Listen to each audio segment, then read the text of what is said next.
The presidential candidate of the All Progressive Congress, Bola Tinubu, says there are plans to sabotage the elections through the central bank's introduction of new naira notes and continuing fuel scarcity across the country. Tinubu was speaking in Alleges, Ogun State, during his campaign rally. He told his supporters that fuel scarcity was artificial and that the unavailability of new naira notes are plots to stop the elections to hold as scheduled. In a vague reference to those he referred to the powers that be, Tinubu wondered why the fuel scarcity, which began in October last year, had not abated. The rally held at MKO Abiola International Stadium in Alleges was attended by APC leaders at the state and national levels. However, the APC presidential candidate called on citizens to remain resolute and resist any attempt to stop the elections. He described the forthcoming elections as a revolution that will usher in a new government. Àsọ fún yín lédè iná àròpá wọn lè dá wàhálà lẹ̀ wọ́n sabotage epo wọ́n sabotage epo arépo àlépo àrọ́kadà àrọ́kadà. Ari tricycle, a máa lọ dìbò, a máa wọlé, a máa dìbò, a máa wọlé.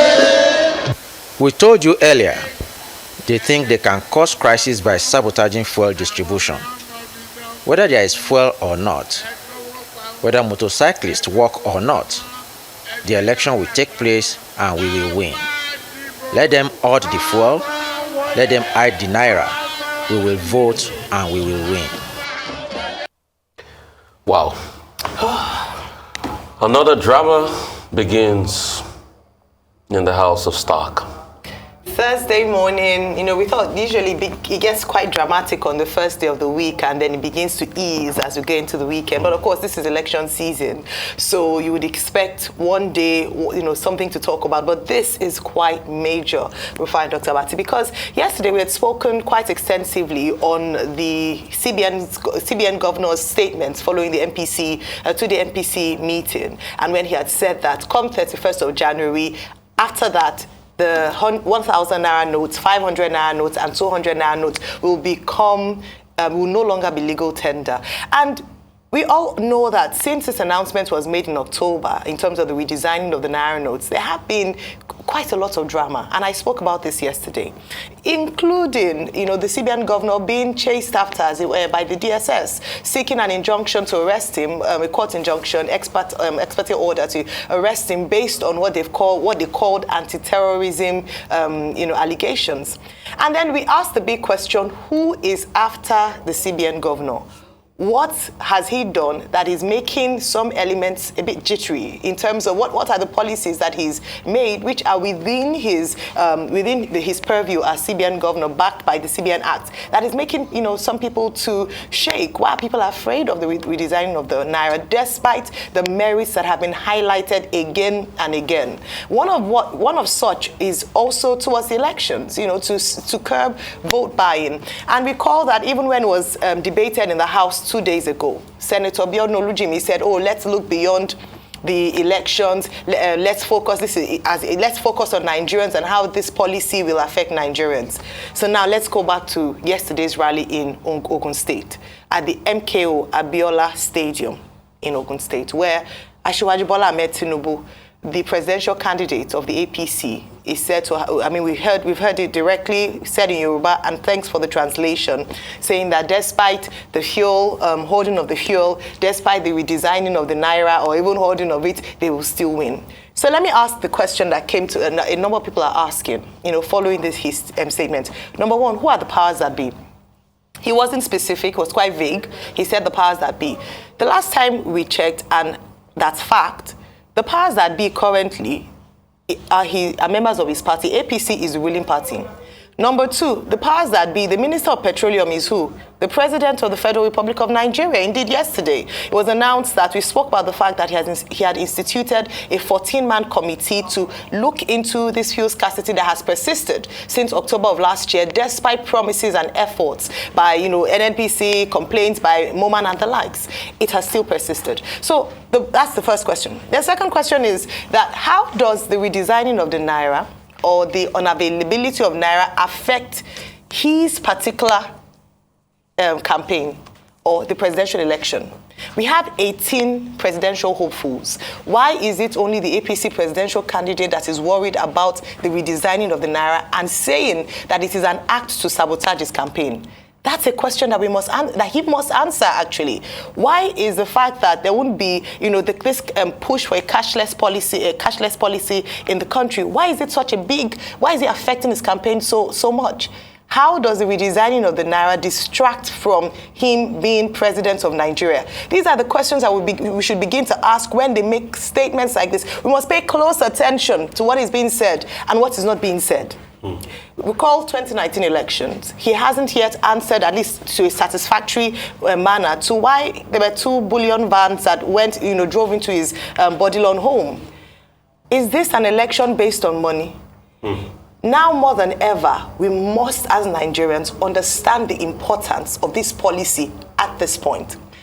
The need for it to be on the 31st of January, the importance of ensuring that during this election, it must be the people's will and the people's choice, not induced by money, that would vote in the next president of Nigeria. And so we will continue to have conversations like that. Let the presidential candidates keep on speaking. The Nigerian people are listening. But Governor Godwin Emefiele has said, and it remains sacrosanct, go and deposit your old notes. Come 31st of January 2023, it will no longer be legal tender. 1,000 naira, 500 naira, and 200 naira. And kudos to the Central Bank of Nigeria for the efforts they are making to ensure that they are taking this message to the hinterlands of the nation, to ensure that the cash swap program, the sensitization program, they are having massive campaigns in these areas to ensure that they are able to deliver come 31st of January 2023. Okay, I've been in this business of public affairs journalism since 1985. That will be 38 years, right? Agba. I've never seen anything like what happened yesterday in Abeokuta with the APC presidential candidate. After all, we monitored all the elections, even Babangida's failed, aborted election, the 1993 election, and all elections since then, and I've been commenting on all of this. But what happened in Abeokuta yesterday is surprising. It's a major twist in the tale, both at a historical level and also at a contemporaneous level, where you will have the candidate of a ruling political party throwing his own party under the bus. That's precisely what the candidate of the APC said yesterday. Of course, when he referred to powers that be trying to sabotage him, which powers are there? The only powers that be, would seem to be the APC government that is at this time the dominant party in the country. So the first indication that threw across is that the candidate himself has doubts about the support of his own party. Because he was saying fuel scarcity. If they like, let them not give you fuel. If they like, let them change Naira design. These are policies of the Muhammadu Buhari administration. This was a case of the presidential candidate of the APC criticizing the chairman and leader of his own party. This is just the simple truth. And he was unequivocal about it. And he told his audience, they want to scuttle this election. Will you allow them? It's the APC that is in possession, right at this moment, of all the coercive instruments of state. You can only scuttle the election if you have a negative mind with the coercive instruments of state. Because the coercive instruments of state are not supposed to allow anybody to sabotage the election. And those coercive instruments of state are in the possession of the APC and the president of Nigeria. So we seem to have reached a point now where the ruling government is criticizing itself. Because the candidate of the APC is a major state actor, whether you like it or not. So this speaks to division within the APC, I think. The second point, of course, is that Asiwaju Bola Ahmed Tinubu says the next election is going to be a major revolution. Vote them out, take power from them. He's saying they should take power from his own party. I mean, that's contradictory. I'm trying to do just basic intelligent analysis, without, anybody reading any meaning into it. Now, he talked about the fuel scarcity. The same fuel scarcity on the same day that the Nigerian government told us that they had formed a committee to address the problem, and that the president of the country and the chairman, leader of the APC, where I use chairman in a descriptive sense because the president is the leader of his own party, is going to be the chairman of that fuel scarcity resolution committee. And then you have your own presidential candidate turning against you. And then a number of contradictions yesterday. Before now, Asiwaju Bola Ahmed Tinubu had told us that the first thing he would do would be to remove fuel subsidy. Now, he was contradicting himself yesterday. He said he will do a revolution in Nigeria. He told the people what is coming is a massive revolution. This is a massive revolution that he promised in 2015. He led the campaign. He said he put President Muhammadu Buhari there, and they promised all kinds of revolution, 1 naira to $1. We have not seen that revolution. So what is the guarantee that, okay, the revolution that he's promising yesterday, will happen? He was telling his audience, look, if they don't give us fuel, we will trek. Who is going to trek so that he will be president? Is he going to provide alternative forms of transportation? But the ideological point, the principal point, is how we have reached a point, this spectacle of a situation whereby the candidate of a ruling government would be condemning his own party. Is a most striking development in this electoral process. I don't know, I have not seen his handlers responding. Maybe they will say it was quoted out of context. It's very easy to blame the media and say journalists are being mischievous. They quoted our man out of context. But I thought we also saw it on television. And we also saw some people telling the candidate of the APC to off the mic, Well, if anybody does not want this election to hold, it cannot be the opposition parties, whose main ambition is to take power from the APC. So he says they don't want the election to hold. He didn't identify those people, but he's probably talking about members of his own party. And of course, the PDP has responded to say that, look, this candidate of the APC is getting desperate because he doesn't seem to be getting the support. A statement issued in Atiku's name says the candidate of the APC is criticizing the president of his own party. And what further evidence do Nigerians need? Okay, what I've tried to do is to just give a general description of the embarrassment that constitutes. One final point, and it is as follows. I hope that the handlers of Asiwaju Bola Ahmed Tinubu would find a way of making sure that he doesn't go to Abeokuta again before the election, so that he doesn't do further damage. Because the other time that he went to Abeokuta, that was where he was doing Olule, Lekne, Olule, criticizing President Muhammadu Buhari, right? And Dino Melaye, trying to reenact that the other day in Delta State, almost missed a disc, so that we don't have, all kinds of accidents because of gaps. So maybe they should keep him away from Abeokuta, because he went to Abeokuta again and he has delivered this bombshell again, criticizing a government that he himself said he brought to power. So I don't understand this kind of self-contradiction, this kind of self-sabotage. And, others will stretch it further and say all kinds of things. But I think, as a talking head analyst on television, I should just leave it there before, they say, oh, we were being misrepresented. There's no misrepresentation here. All of us listened to what he said and we saw it. And even when they said he should off the mic, he didn't off the mic. And all the people around him laughing and all that, we should bring to question their own sincerity.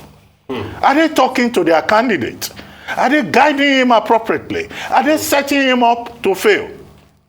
So it's not enough for people to just come and make noise and claim, we are in charge of this, we're in charge of this. Can people just apply basic intellect? Dr. Abati, where do I even start? Okay, let me start from what I said within the week. 23-24, the Royal Alleges. But sure, Marshall was there yesterday. Orombo, he wrong parofuro, he came back case, that's how politicians are. So don't get lost in their shenanigans. When their interests don't align, they will abuse each other. Mr. Bola Tinubu now could abuse President Muhammadu Buhari because it's obvious there's friction within their camp. Their interests don't align. And there's reluctance. And that's why you see the first campaign President Muhammadu Buhari made for Bola Tinubu, he said, don't vote fraudulent people. And there was a back and forth reaction as regards that. But Dr. Abati, let me answer your question quickly before I start my analysis. You said, why is it that all of this used to happen in Abeokuta? I'll tell you why. In 1859, a certain British missionary called Henry Townsend started up a newspaper in Abeokuta called Iwe Iroyin, which is said to be the first newspaper, which is the forerunner to Nigerian journalism. So Abeokuta in this campaign has become the Ile Iroyin. That's why we are getting juicy gist out of Abeokuta. I'm just being cheeky there. And like you said rightly, the famous Emilokon speech was made in Abeokuta. And this one in Abeokuta. Long live Abeokuta. Egbawa, Dr. Abati. Let me move on by saying that it is just indicative. And please, I will make some inferences. It is a confirmation that President Muhammadu Buhari has failed Nigerians. And I'm happy Bola Tinubu alluded to the fact that President Muhammadu Buhari has failed by saying that artificial scarcity are caused by those in the powers that be. And President Muhammadu Buhari is petroleum minister.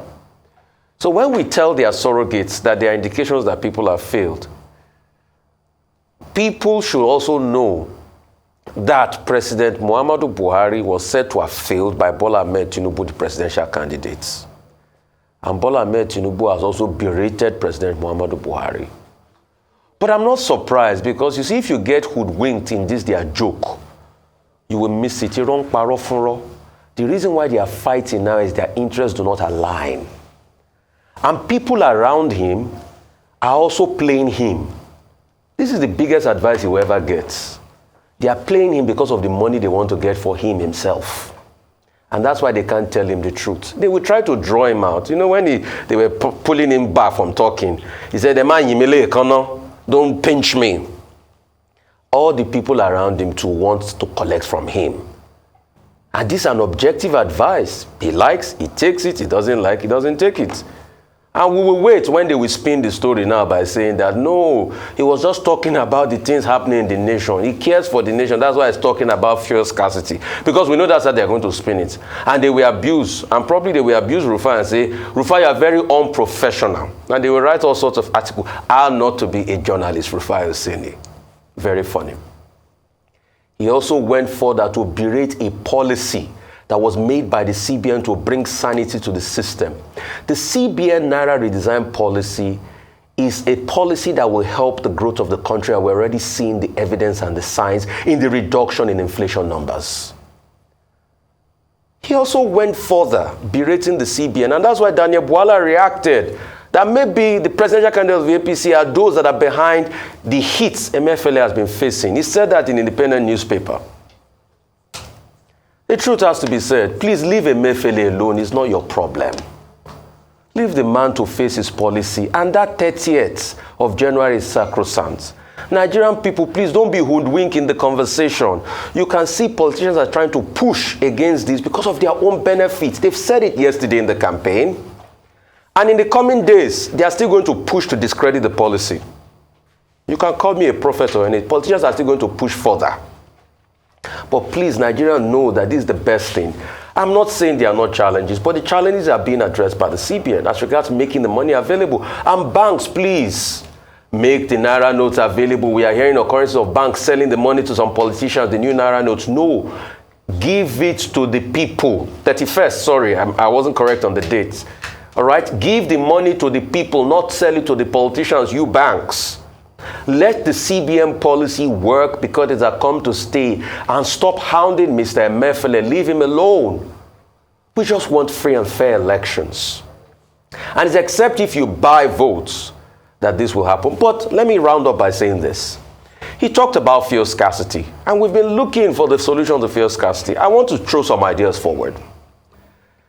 It's a problem of demand and supply. The NNPC is struggling with getting forex to pay from all the big partners they buy with abroad. There's short of supply. No matter the NNPC say they have enough in their barrels and enough in their tanks. We have 4 modular refineries in the country. But on my investigation, I discovered that those modular refineries, to get crude, they tell them to pay in dollars.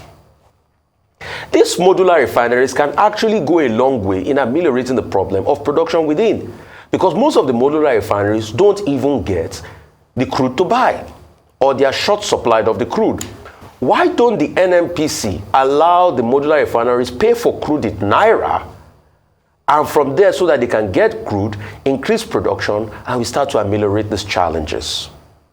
And as we all look at the grand plan of removing subsidies, because this system is not working. And that's a solution that I want all our presidential candidates to have talked about, rather than just talking about the fuel scarcity. We must have candidates that can provide solutions to the problems. But like I said before, it's politics season. Moving on to the next story. Nasarawa State Governor Abdullahi Sule has confirmed the bombing of herdsmen and their cattle on the border between Nasarawa and Benue states. The herdsmen had reportedly retrieved cows in Benue to return to Nasarawa State when the bomb exploded at their camp. Governor Sule said tensions in the area had been giving them sleepless nights. Benue yesterday, but then it crossed over to our state.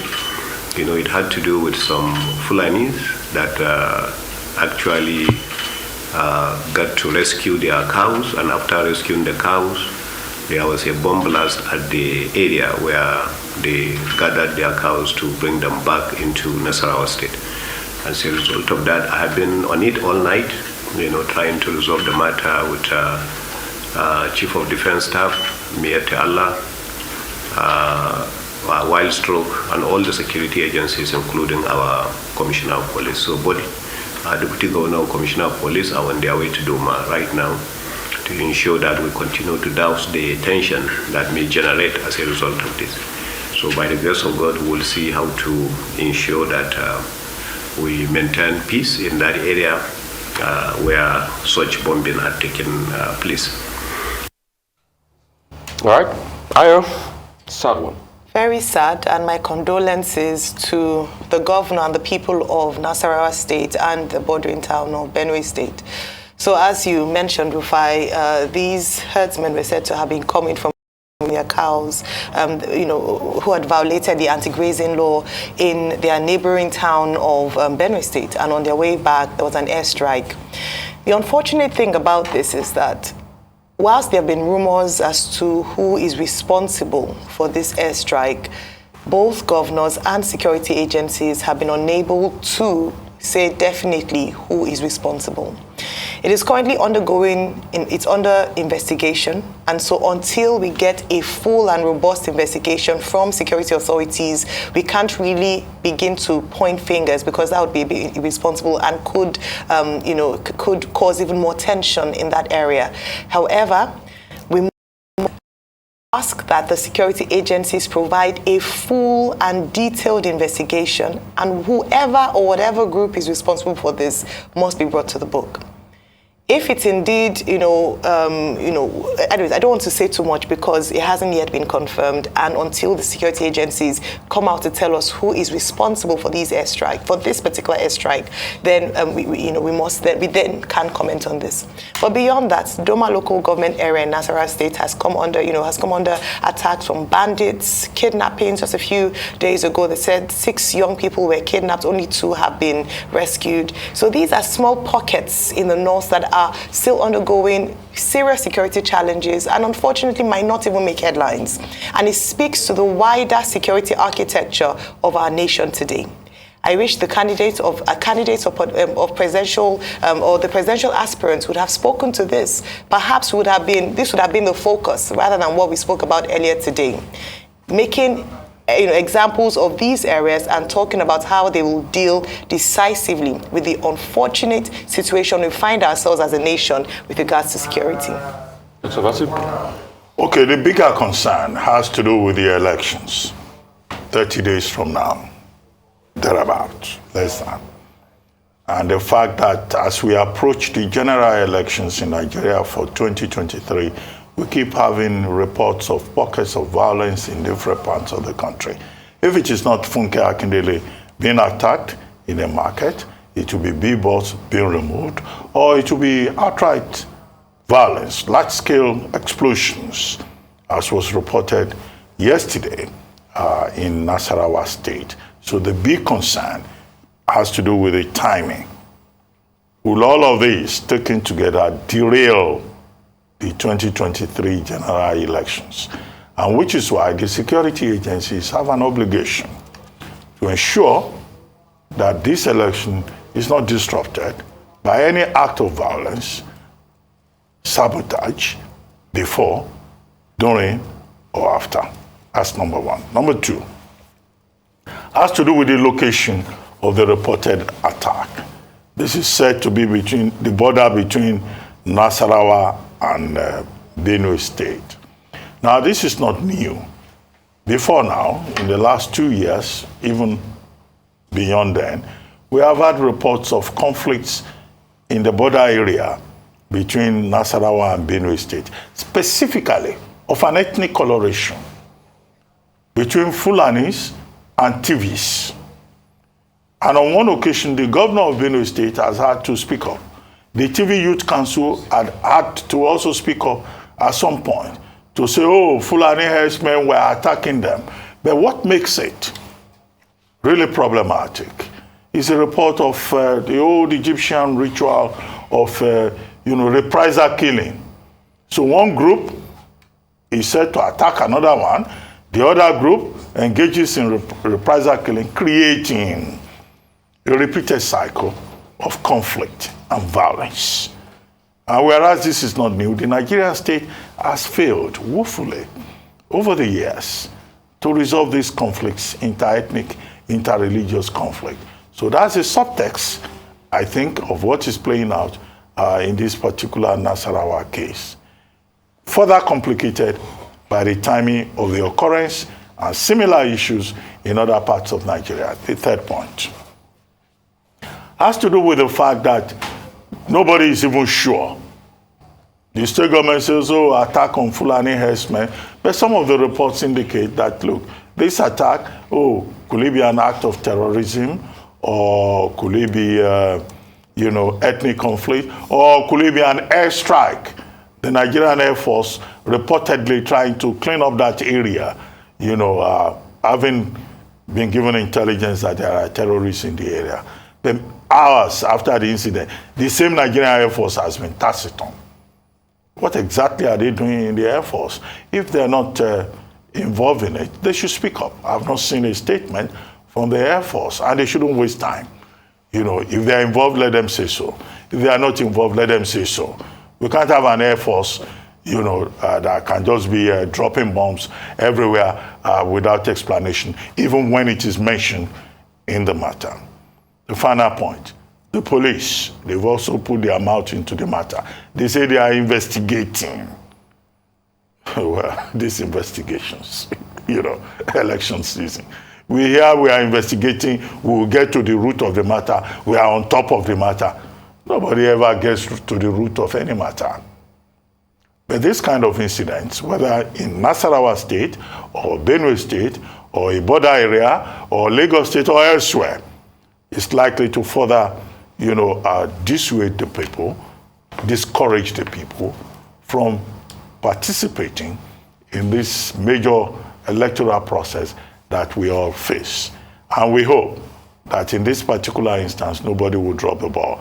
But the bigger question will be how to resolve inter-ethnic, inter-religious rivalry, and the specter of reprisal attacks in certain parts of the country. It is sad that we have to go through this path again as a country. A strike, people die. The fact that there are many colorations to our crisis. Inter-ethnic, inter-race, you name it. Inter-farmer header crisis, and it goes on and on.